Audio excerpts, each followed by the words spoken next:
Hi, kapatid kong Joshua! Ikakasal ka na. Parang kailan lang, no? Nagsimula yung natin, yung friendship natin na bumubulong-bulong ka lang sa akin tapos sasabihin mo, Ate Gracie, tingnan mo yung crush ko, maganda ba? Pero ngayon, mag-aasawa ka na. At masayang masaya ako para sa'yo. I just want you to know that how proud I am of the man you've become. You've grown so much in faith, in character and in love. And now you're entering a beautiful new chapter with Reg na love ko din, syempre. Always remember, marriage is a blessing and a calling. Hindi siya madali ha. Pero with God at the center, it becomes beautiful, fulfilling, and strong. I pray that you and Reg will continue to grow together in the Lord, to love selflessly, and to always choose each other every single day. Promise nyo yan ha? As your ate sa church at friend outside of the church, I'm really proud of you. Thank you for letting me witness your love life and journey. Huwag nyo kong kakalimutan ha, pag meron na kayong baby dedication. Congratulations again, kapatid kong Joshua and Reg. God bless your marriage, and remember, ang love life, hindi lang kilig, minsan patience at prayer talaga ang sagot. Alam nyo naman na yan. At ngayon, napapasok na kayo sa inyong marriage, marriage life. Alam kong madali na yan para sa inyo, lalo na God is your foundation. I love you both. I'm always here for both of you. Huwag niyong kakalimutan, nandito si Ate Gracie, na lagi kayong welcome sa puso ko. Lagi kayong nandito sa puso ko. Congratulations again and God bless you. Love you both. Hi Kuya Josh, congratulations ulit. Alam ko na excited ka na ikasal sa babaeng pinag-pray mo for almost how many years. And I pray na laging nasa center si Lord sa relationship nyo ni Ate Reg.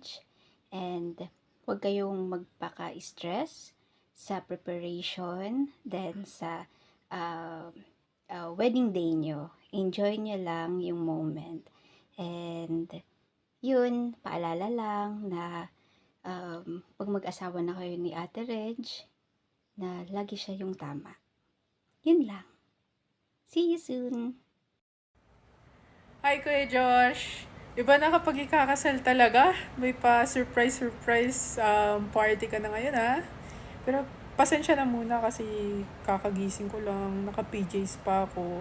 Pero I don't want to miss this opportunity para makapagbigay ng short message para sa'yo. At kuya, paulit-ulit kong sasabihin na congratulations dahil after how many years na nagpe-pray ka para si Ate Reg ng iyong maging the one, at narinig na yun ni Lord at mangyayari na siya. Syempre naman, hindi din naman yun mangyayari kung hindi rin ikaw pinagpe-pray ni Ate Reg, di ba? Kaya I'm so happy kasi super duper dami nyong battles as a couple pero na-overcome nyo yun. At patuloy lang kayong magmahalan sa isa't isa. At kung ano man ang mga future plans nyo, mga dreams ninyo, sana makamit nyo yun. At masaya din ako dahil naging part and witness ako ng pagmamahalan ninyong dalawa.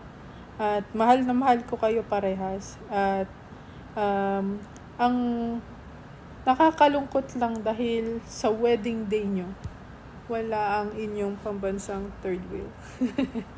Ina-announce ko na siya. Ako talaga, walang makakatalo. Charot. Ayun kuya, basta maging masaya lang kayo ni ate palagi. Kayong dalawa. Over sa kahit na sino man yan.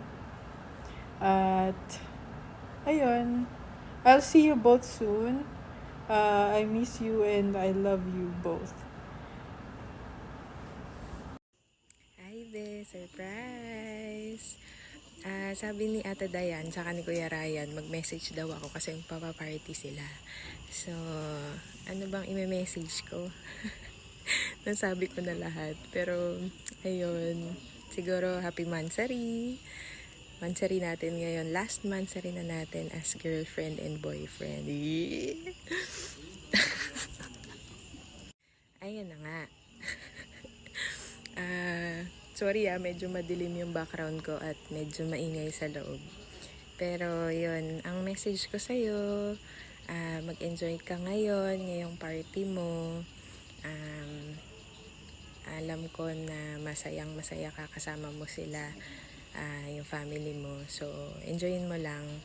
At saka itong papalapit na wedding natin, alam kong sobrang happy ka at saka excited. Happy tayong dalawa at excited kasi matagal natin tong pinagpipray na halos akala natin hindi mangyayari or matagal pa mangyayari. Pero ayun, by the grace of God, 'di ba?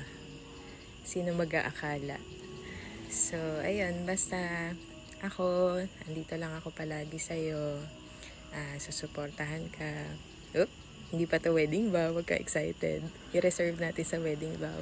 Basta, ano lang, ako excited ako sa future, makasama ka.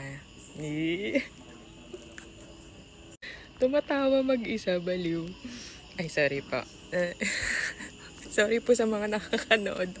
Hindi matinutong video na to. Basta, bang hirap naman magpakaseryoso. Ano lang, basta medyo, naninibago. Ano lang, ano ba Josh, di ko alam sasabihin ko sa'yo. Ang hirap. Basta yun be, excited ako sa magiging family natin in the future, sa mga dreams natin together, sa mga mangyayari. Medyo scary pero alam kong kakayanin natin magkasama and by the grace of God. So, kapit lang. Okay na yon. Basta, na lang, yung continuation sa wedding vows na lang. So, ayun, wag ka iiyak, pigilan mo. And salamat sa lahat ng ng efforts and for being consistent and for loving me and my family. Yun lang. Tsaka, I love you and see you tomorrow. Papunta ka dito bukas. Enjoy your party. Bye-bye. Enjoy kayong lahat. Bye-bye.